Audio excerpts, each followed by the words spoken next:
All right, everybody, hello. Welcome to Lessons for Full Spectrum Humans. This is January 28th, and I'm starting off with the level 1 material, and I'm working with a video that I've called up on YouTube. This was sent out as part of the lesson 2, level 1 links. This is about supercoiling DNA.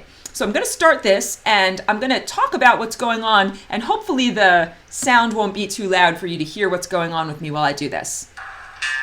Oh, hold on a minute. There's got to be a way for me to turn down the volume on here. Oh.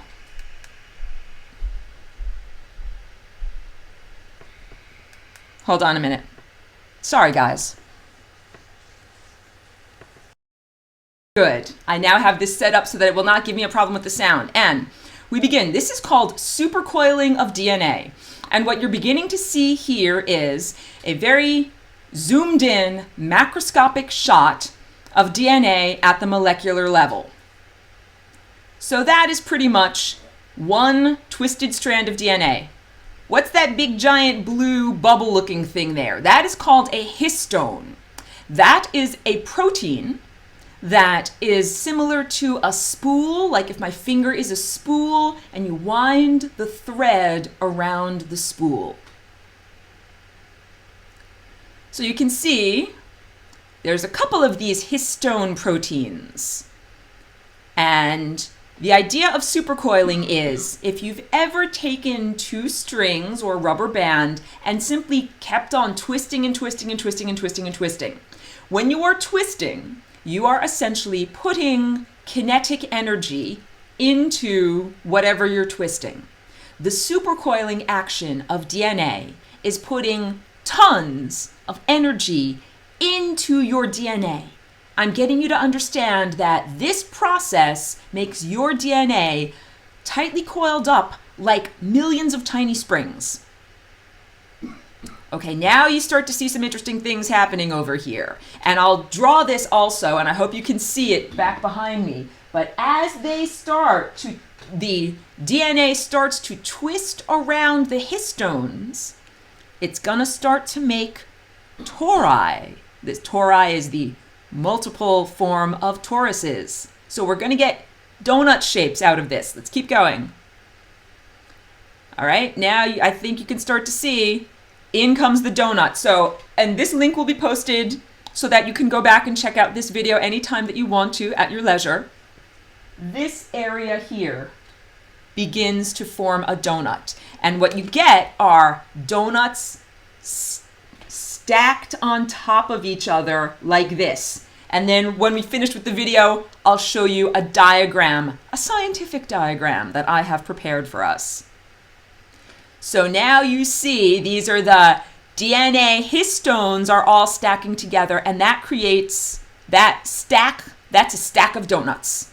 Imagine you have gone to Krispy Kreme or Dunkin' Donuts or wherever your favorite cruller zone is, and you have seen an incredibly tall single stack of donuts. That is what that picture is.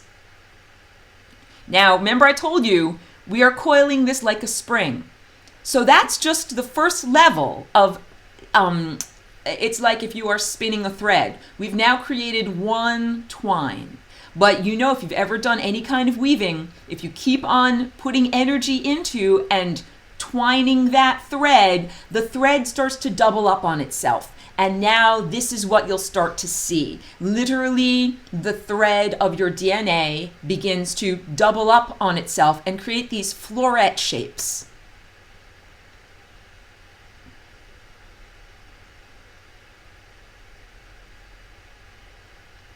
All right.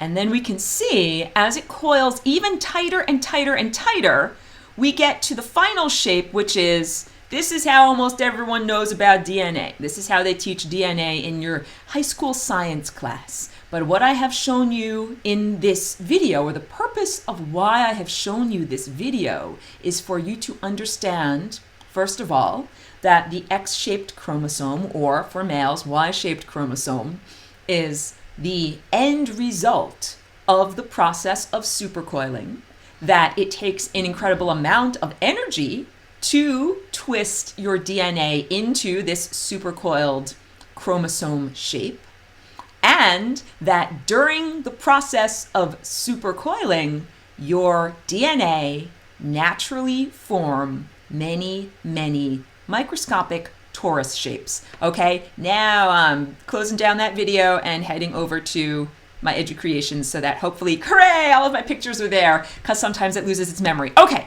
so now, beginning my recording on EduCreations in the background, and I am increasing this in size so you can see this. All right, so, and I understand also that these might look a little bit blurry in the background, so I'm going to make it as totally fat and big as I can. Oh, that's good. This right here, and I know also that it is backwards on your screen, and let me just, here we go, enter full screen so you can see more easily. Hold on, it'll catch up with us. There we go. So, oh, and I hope that that's not too much of a delay. This is the donut and the torus that exists at a microscopic level. Oh, wait, I see that there is a question, so let me just go down to this chat and check out the question. Hold on a sec. Question is, does the X chromosome really look like an X? That's a beautiful question. The answer is yes. The X chromosome really looks very similar to what you saw at the end of that video. It is shaped very much like an X. However, there's also the Y chromosome. We don't only have X's, we also, if you are a male, some of your chromosomes are shaped like a Y, so it is very, very similar. In this diagram back here, that is a donut, and we're looking at it from the top down, and that right there is the donut that is vertical.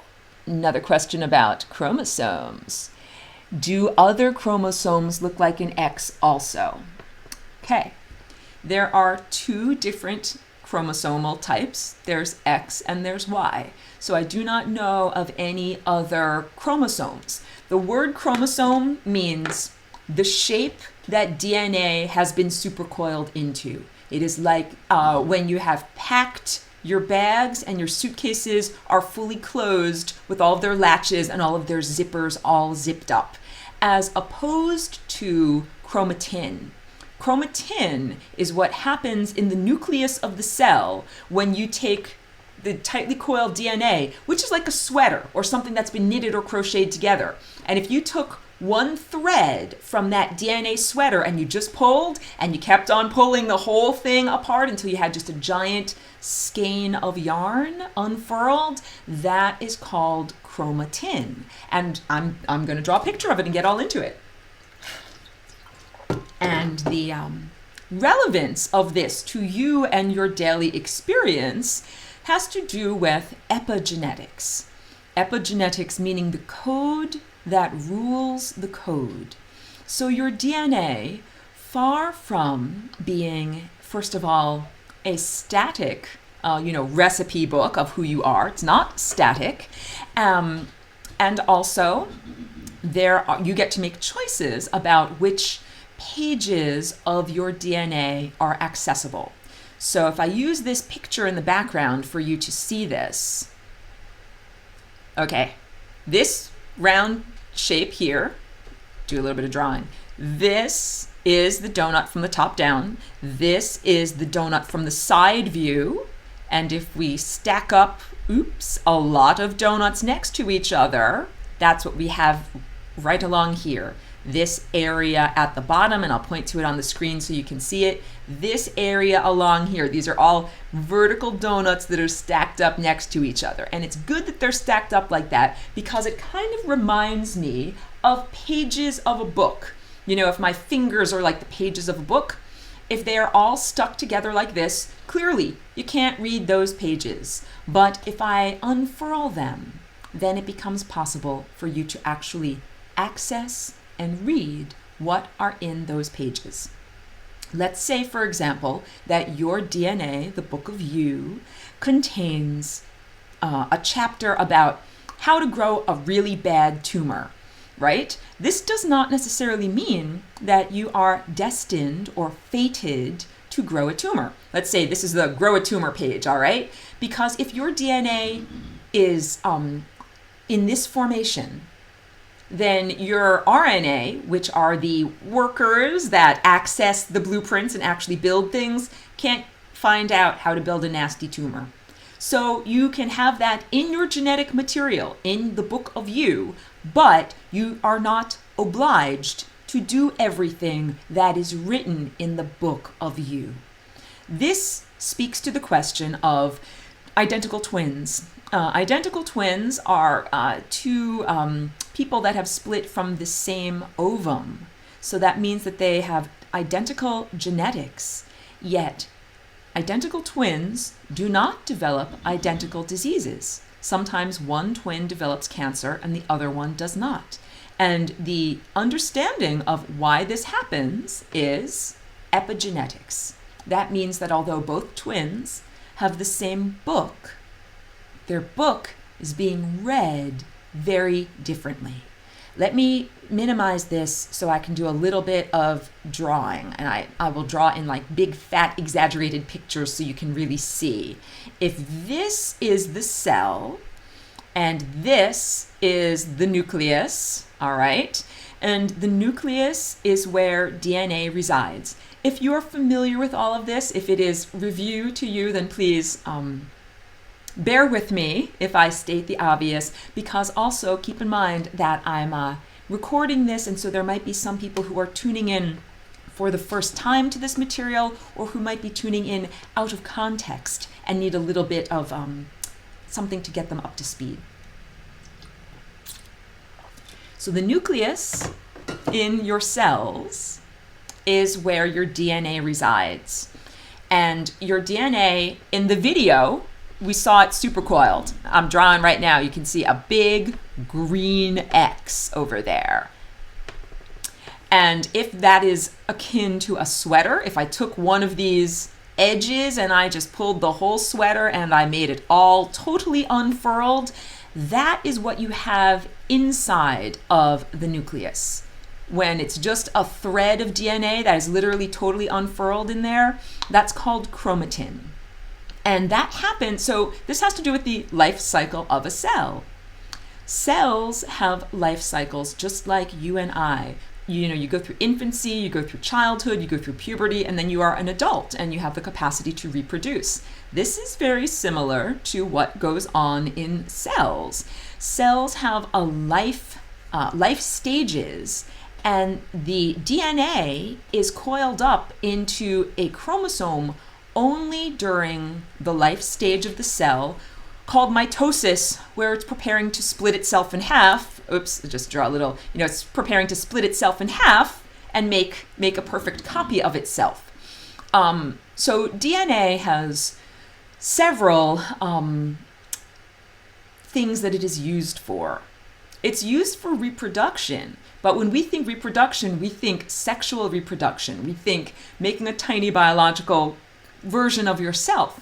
But reproduction can also be considered like the way a Xerox or copy machine copies something. Like I have a document and I put it in the copy machine and it reproduces it, and then I end up with an exact copy. So we must expand our definition of reproduction not merely into sexual reproduction of the next generation, like procreation, but reproduction of your own cells, because my skin cells are reproducing, so that the old ones can die off. This is essential. And knowing what is going on these interior levels is going to help your journey. So, for example, a neuron, like a brain or a spine neuron, can live for 60 years. These are incredibly long-lived cells in our body. And that means that for most of the cell's life, for most of its 60 years, it is shaped more like this, more like what's going on back here. All of the DNA is unfurled and is in the nucleus, in the library. The nucleus of the cell is the library, and that is where the other beings that occupy the cell, very few of them actually get to go into the nucleus. The nucleus is like the holy of holies. It's the special inner sanctum. And when you go in there, it is necessary to find exactly the right piece of information, and then the RNA takes a copy of it and comes back out and shares all that information with everything out here. Hold on one moment. Do a little brief pause.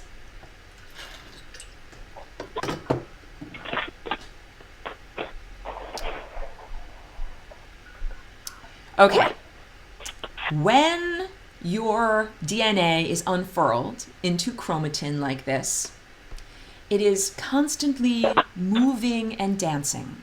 So of the intent that I have to share with you today, the key ideas are that DNA is only supercoiled during a certain portion of its lifespan. Other times, DNA is unfurled and it is constantly doing these maneuvers that are really like dance. So now let me I hope that you can see this because it's not a very bright, drawing to be able to see back here, but I have an abstract from a scientific paper, and this is all about the way that DNA coils amidst itself, do-si-dos, it twists and untwists, it furls and unfurls, and all of this has to happen because of that motion of supercoiling. The supercoiling makes your DNA wound up like a spring. And then let's say I want to read what's in this page over here, but I can't because it's been wound up so much. So in order to read what's in this page, what DNA has these little enzymes that snip and splice, and that relieves some of the tension and makes it possible for the DNA to actually be unwound and to be able to read the pages that are in there. So what you see back here, and I'm going to do some lines so that you can see what's going on. It does some really interesting over, under, twist and twist around type stuff. So these are the dance steps that your DNA are performing all the time at an interior level, faster than you could possibly imagine it. This looks like some kind of a braided bread or like, a girl's hair that's been woven together. This is happening on a microscopic level inside of you all the time. Okay, this is the beginning. The beginning is understanding that you are not a static object. Your genes are not a static object. Your genes are constantly in a state of motion and vibration, and that your consciousness, your awareness, your choices, your belief system has everything in the world to do with what is actually expressed, both as the physical shape of your body and the events of your life. I bring this up because someone on one of, I advertise a lot for lessons for full spectrum humans. So I put missives out there, and sometimes it might be in a community where people are not open to these ideas. So one person wrote back on one of these, forums that DNA, his understanding of DNA was that it is only made for creation of proteins.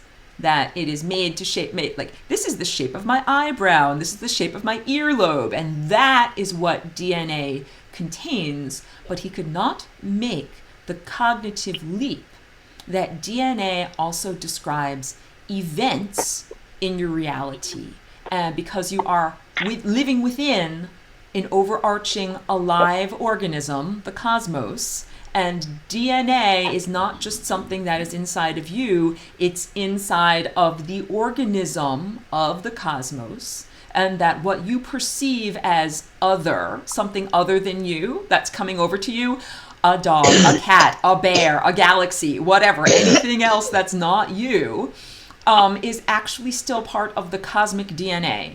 So in your cells, if I draw, if this is a cell over here, and here's your nucleus, and this is your cell membrane, and now I'm going to draw this big red dot over here. That's a hormone, and the hormone is like a chemical messenger that is outside of the cell membrane. Well, this person who believed that DNA is only made for coding for proteins, he would look at the world and he would say, well, look, that is someone else other than me. That's another person, or a dog, or a bear, or a cat. It's other. It's not me. Without understanding that you are within the giant organism of the cosmos, and this hormone is also part of the giant organism of the cosmos. This might be a little bit of a stretch, yoga of the perception to understand here, but it is the idea that DNA is not just about what your nose is shaped like. DNA is about what your ideas are, what you're thinking and feeling, and the events of your reality. Because let's say Mike comes to me, like this, my skin is my cell membrane, and I perceive Mike as a being who is external to my cell membrane and not me. And he comes along and he, says or does or whatever, he interacts with me in some way, and I perceive I have just interacted with something that is other, but I have not. I am a cell within the enormous body of the cosmos, and Mike is a cell within the body of the enormous cosmos. And if Mike has sent out information, like if he gave me words, that's analogous to a cell sending out a hormone, or the body sending out a chemical messenger. Everything that you are receiving from the cosmos or the universe or the overarching context within which you are placed is coming to you from outside of your cell membrane, but inside of the body. Let me clear the ink and make this a little bit smaller, and then we'll draw this for you. If this is, let's say, the anthropomorphized body of the universe or the cosmos, and this is you inside of there, and this is someone else inside of there, and here's your nucleus, and here's their nucleus too. Well, guess what? If this person sends off a thought and it reaches this person, all that means is that within the same body, a cell communicated with another cell. All right? I want to get into the flying rainbow lasagna, and I'm also going to do a little bit more with the shape of the time vortexes that I always draw. And you'll understand this more, like if it is something that is new, like a lot of people are in here have already done level 1. If it's something that you haven't been exposed to yet and you don't understand it fully, don't panic, because it is cumulative. And if this is repetition from level 1 that you've already been exposed to, you might find that you are now seeing and understanding things from a slightly different perspective. Because I'm going to get into the time vortex and the flying rainbow lasagna. Okay, well, wait a minute here. I need to do this. Because I was working with this drawing, and I was showing you how you have a donut. Well, first of all, you remember in here. You have a donut-shaped energy field, all right? So right now we are relating you to the donut. This is the donut hole. The donut hole goes up and down your spine. And interestingly enough, when the first cells of your body were fertilized and you began to become a little zygote, your cells clustered together in the perfect flower of life formation, and they started to replicate, and they made these little areas. I hope you can see it back there. I'm going to color it in. These little areas in between the cells, the negative space. Amazingly enough, that central portion of negative space stays with you your whole life and becomes the central portion of your spinal column. So this little 4-celled zygote, when it grows up, this will be the spine. This red thing will be the the nerve fiber within the spine. And then, of course, this would be the outside of the body, and here's your arms and here's your legs.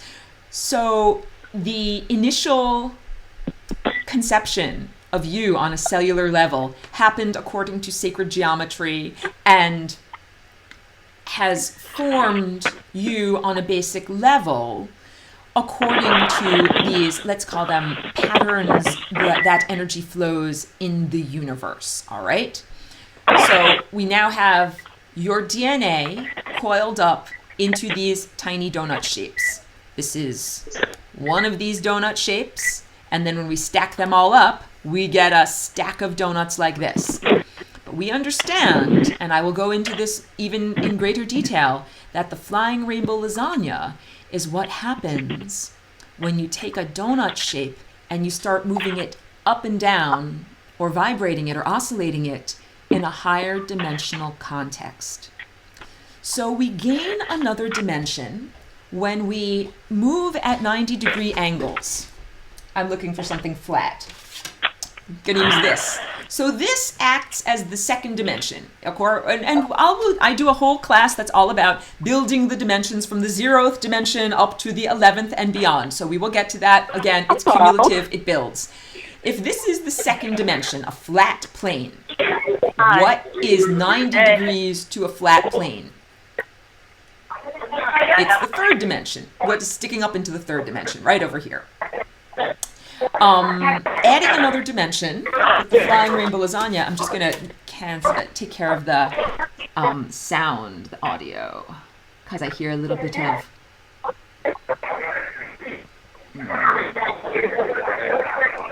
Hold on a second. Yeah, I'm trying to mute everyone. Here we go. There we go. Okay, much easier now. The second dimension is flat plane. The third dimension is 90 degrees to the second dimension. And that's easy for us to understand because we occupy those dimensions. So it's easy for us to see them, to know what's going on. Oh, can I mute this person? There we go. There we go. Much better. The flying rainbow lasagna is what happens when you take a donut and you begin to move it at 90-degree angles. Okay, so this is the end result of taking actually half of one of these and making it jump up and down very, very fast. All right, now I'm going to use this back here and you'll see what I'm talking about. So hopefully I can turn this, yes, and move it over to here. So, and if I make this one a little bit bigger, then that should work very nicely. This is your DNA supercoiled to the shape of a donut, all right? And the donut hole would be going through there. We just can't see it right now. If we take this and we start to oscillate it, we move it back and forth very fast, either back and forth or up and down, what you end up getting is the shape of the flying rainbow lasagna. And I know that this is like kind of simplistically dropping this on you and saying, oh, this is how you get the shape of the flying rainbow lasagna. We'll get a lot more into the exact specifics of how to do this because it has to do with your belief system, how you use your mind, how you use your energy.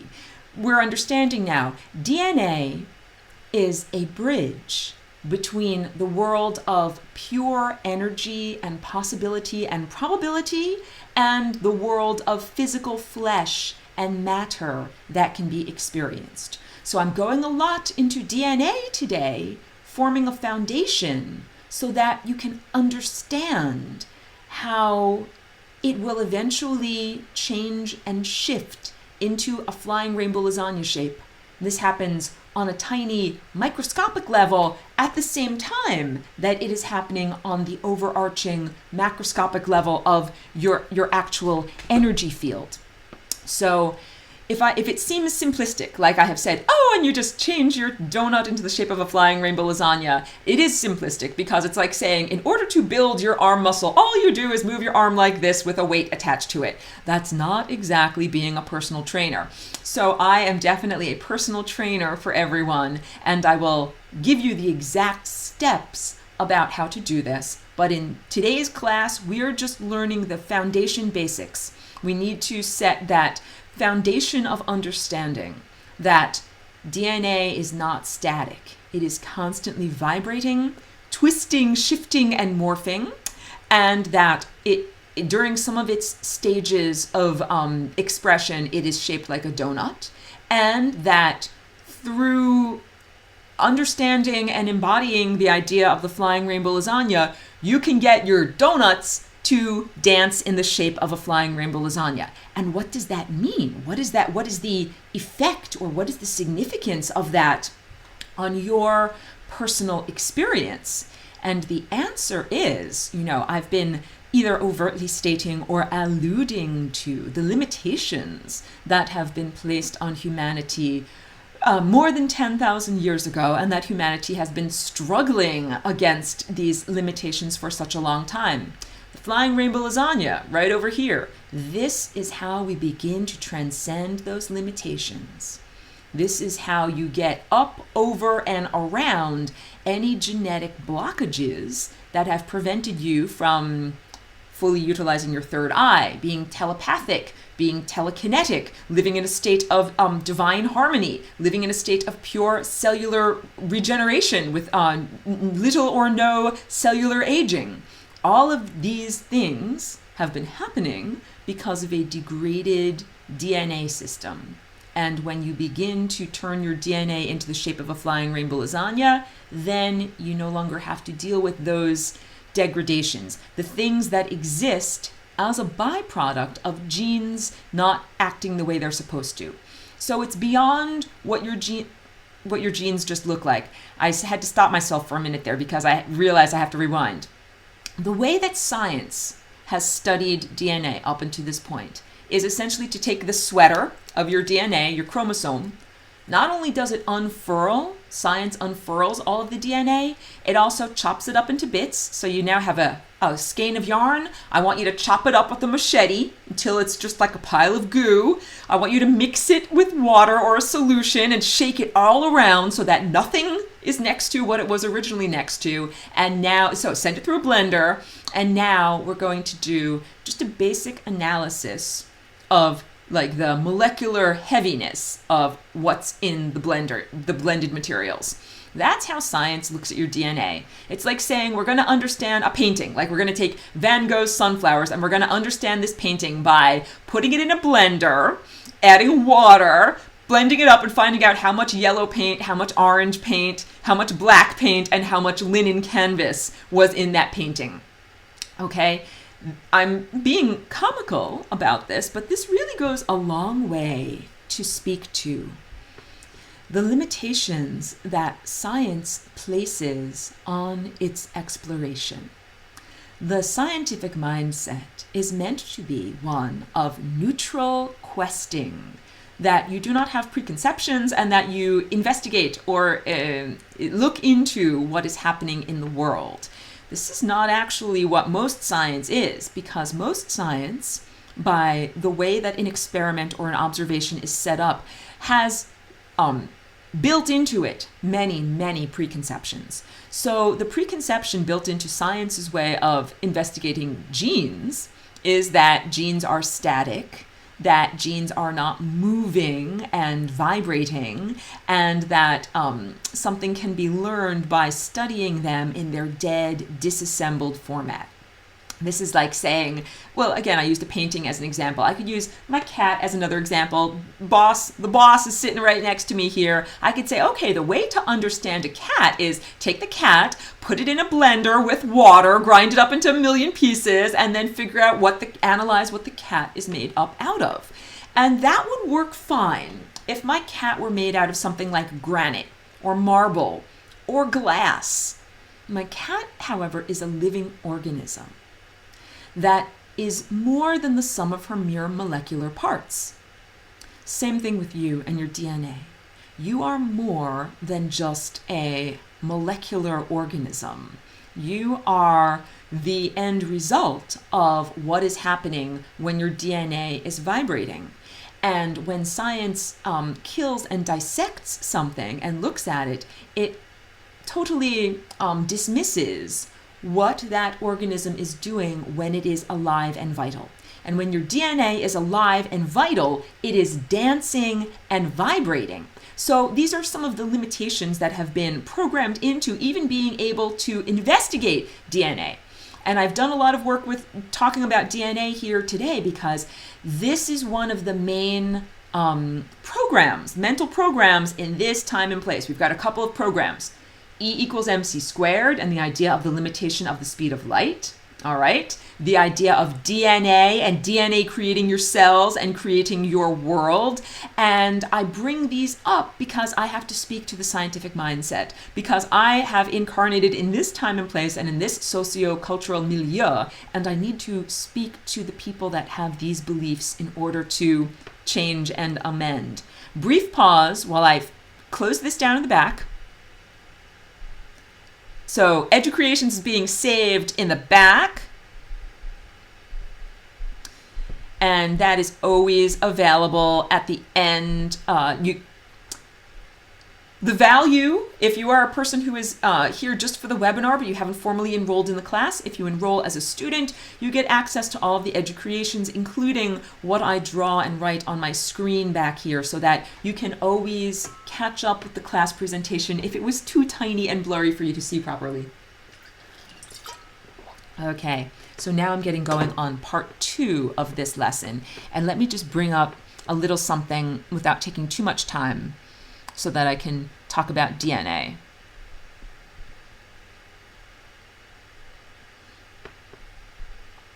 Here's a good DNA picture. Here's a good DNA picture. And I'll bring up one more.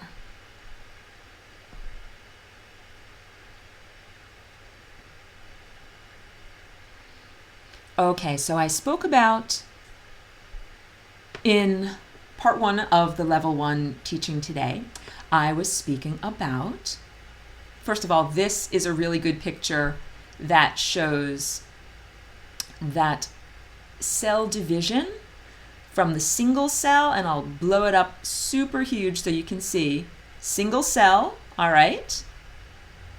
And when it divides, we get this lovely Vesica Pisces. Vesica Pisces, this is the shape right in here. I am highlighting it in red. It's called womb of the world.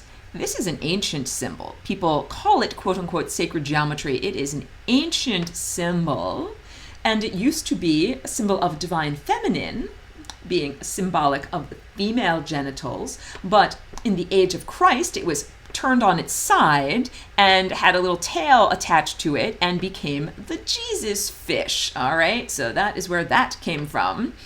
And that's after the first division, mitosis. Oops. All right, now when it divides one more time, now we have 4 cells. And now, it's a little bit more. Now that we have 6 cells, I hope that you can see how we are beginning to create that beautiful flower of life pattern. And that's what the cells are clustered like. And then when it gets the next level of mitosis, we get to this.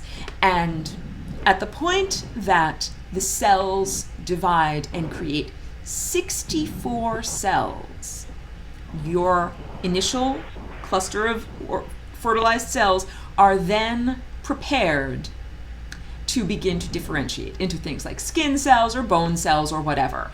And 64 is a crucial number regarding the DNA and the number of codons or possible combinations of information on the genetic level. And I brought this picture up because I wanted to show you when you create that initial cluster of cells, that little cluster right down there of 64 cells, that is what I was talking about, has that little air hole that goes up and down that actually becomes your spine. That actually becomes, you still have that same column within the cells of your spine right now, even though the cells, of course, have changed, and you've had cell turnover several times if you're an adult at this point. I bring up this picture because I'm talking about our traditional time vortex. So DNA is a bridge of light and information between the world of pure possibilities and probabilities and the world that you actually experience. Aurora, what does that mean? It means that when I draw this time cone or this time vortex, all right, so we have, it's the shape of probability essentially. That is the shape from a side view. Let's draw it from the top down. From the top down, it looks like a target. with a little tiny wormhole here, all right? So this area that I'm highlighting in white in the painting, I am now highlighting in blue in my little drawing, all right? So we're looking at a vortex from the top down, and we are understanding that this blue line, this area right there, that is a flowing membrane of death, and we are understanding that all of the lines that lead up to that flowing membrane of death are possible versions of you. That means that this white area around here, that is the realm of possibility. Possible, meaning all of the things that possibly could happen. Now let's describe a realm of probability. So if I say within that realm of possibility, there is this, little subset. And I could say that there is a certain proportion of likelihood that something will happen in that area. So if this is a target and I'm using an arrow as the example, and I'm an archer shooting an arrow at the target, there is a minimal likelihood that my arrow will hit this red area in here. There is a lot more likelihood that my arrow will hit somewhere in here because there's a lot more surface area there. If this seems intuitively obvious, then forgive me for explaining something that is very obvious. It's obvious because we're seeing it visually. So it's like saying, now let's use some numbers. If we say there's a 5% chance that your arrow is going to hit in that central area, and that would mean that there is a 95% chance that it won't, that it will exist in one of those outlying areas. Well, we've just been talking about DNA, and DNA as not only the bridge, energetic bridge or integument for your physical expression, the shape of your nose or ears or eyes or whatever, but also the events of your life. That your DNA is absolutely tied to your timelines and the events of your life. So now we are starting to understand in this time cone over here, this represents percentages of things that are likely to happen or things that are not likely to happen.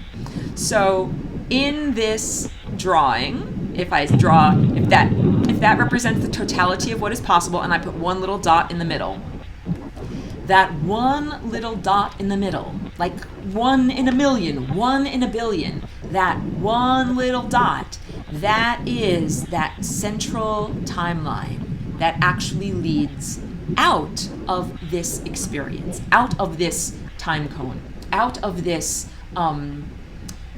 circular refinery that you go through many, many, many times until it is possible for you to actually find the exit and leave. And I think in last week's class, I spoke about how that is very similar to the action of a laser. When a laser in the physical realm creates light, it does so by bouncing it back and forth between two mirrors. That's what I'm drawing back here. Bouncing the light back and forth, and when the light waves become coherent or organized, and they are totally focused into a beam, they may then exit the little hole that is in the side of the mirror and come out as the laser that we are familiar with. This has everything to do with focusing your awareness away from things that are less likely or not likely to happen. We are now getting into the idea of death as a focuser of awareness, all right? I say all the time, I'm asking you to do yoga of the perception, and this is part of it.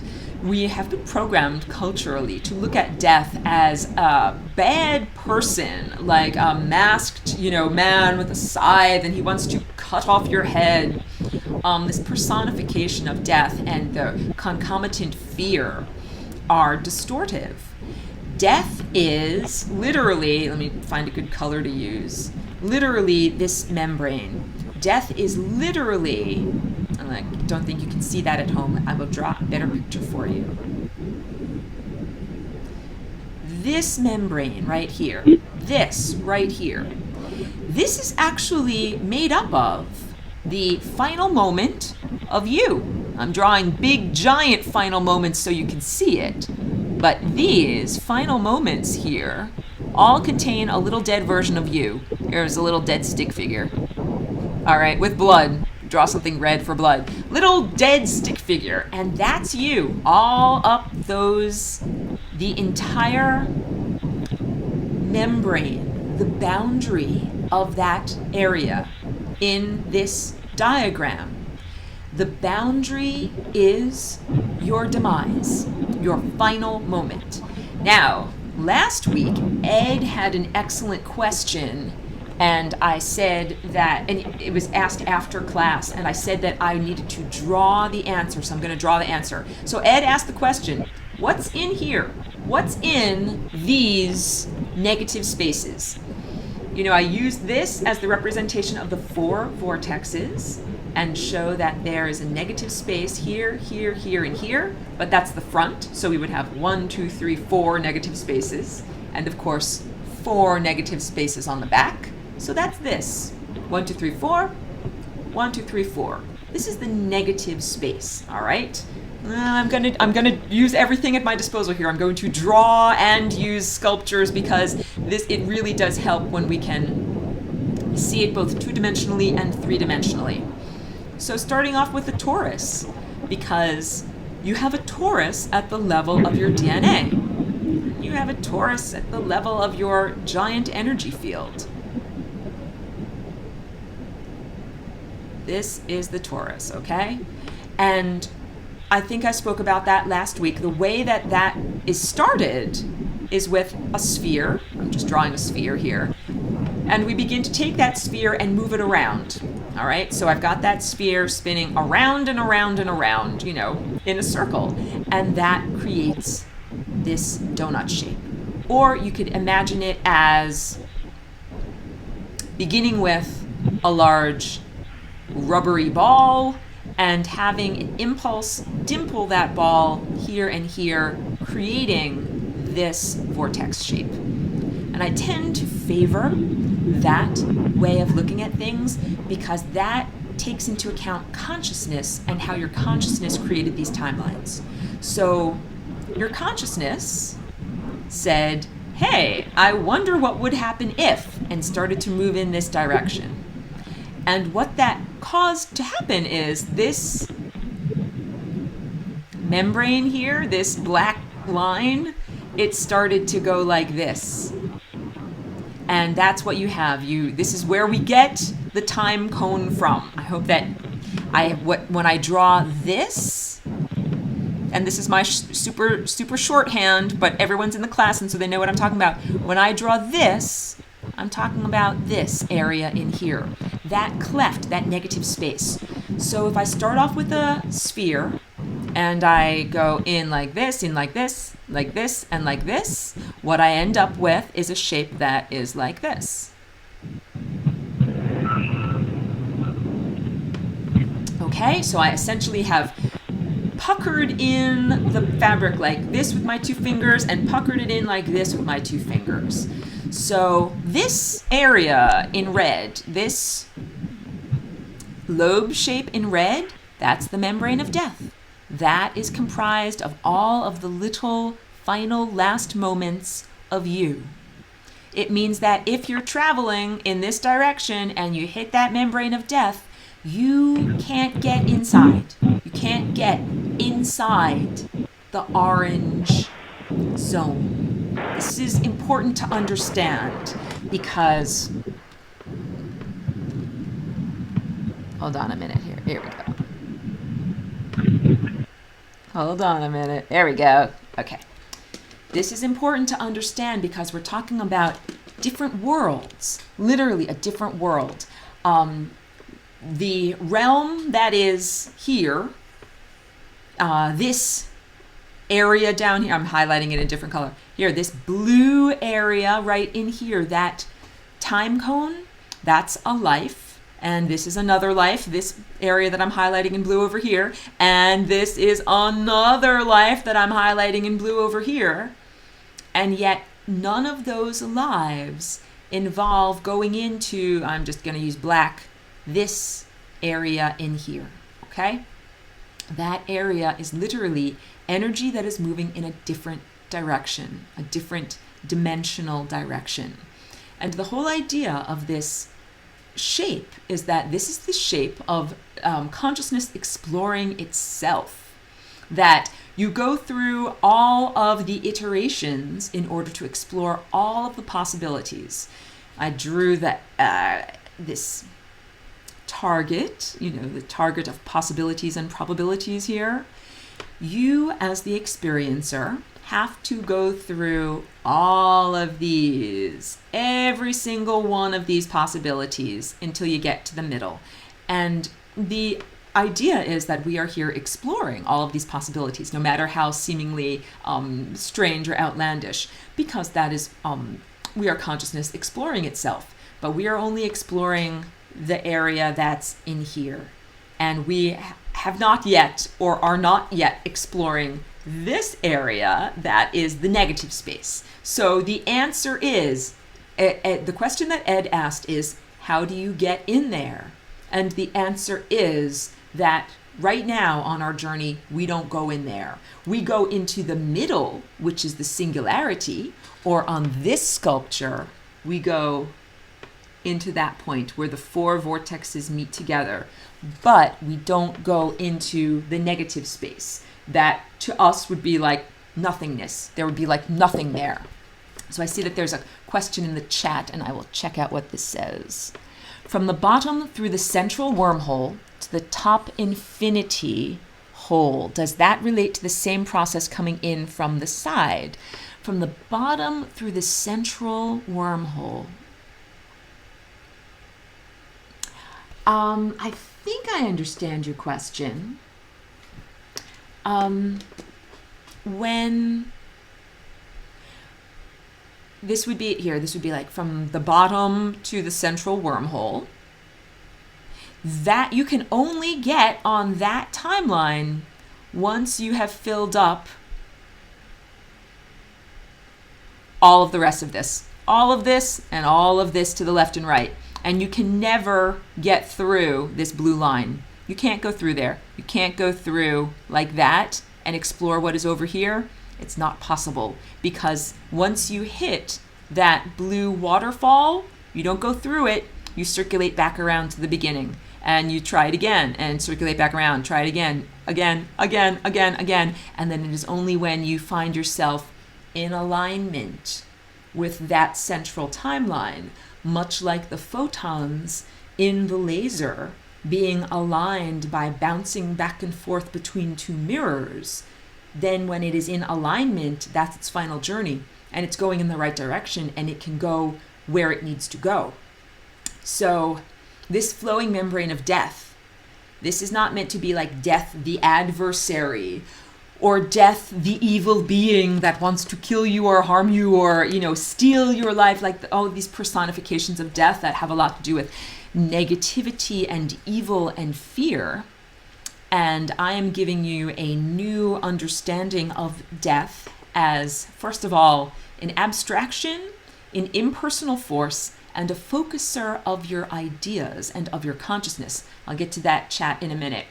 That it is in the same way that a laser, when it is being created, is light being focused down to one centralized beam. In your time cone of your life, your awareness is being focused down to one centralized beam. And that means that the far outliers, the things that are very not representative of you on a core level, that those aspects do not continue, that those aspects are not exacerbated. I hope that that has made sense. This is all about choosing for characteristics. When I'm talking about alignment and trajectory, like if you were a photon, it would be how fast are you going in and which direction are you going? But because you're a person and a consciousness, it has to do with your, I'm sorry if I'm not, if the flow is like my brain needs to buffer. that, let me switch. These timelines here are representative of your DNA, but they're not representative of your DNA like in one way your nose looks one shape and in another way your nose looks another shape. These are representative of the possibilities that you can experience within the overarching body of the cosmos. So you as an individual cell, this is you as an individual cell, are interacting with many other individual cells. And actually in part 2, I'm going to wrap up this and then I'm going to get into part 2 for the advanced class, and you'll see more about the overlapping time cones and the significance of what that means to each individual. So let me wrap this up for the moment and get into level 2. Okay.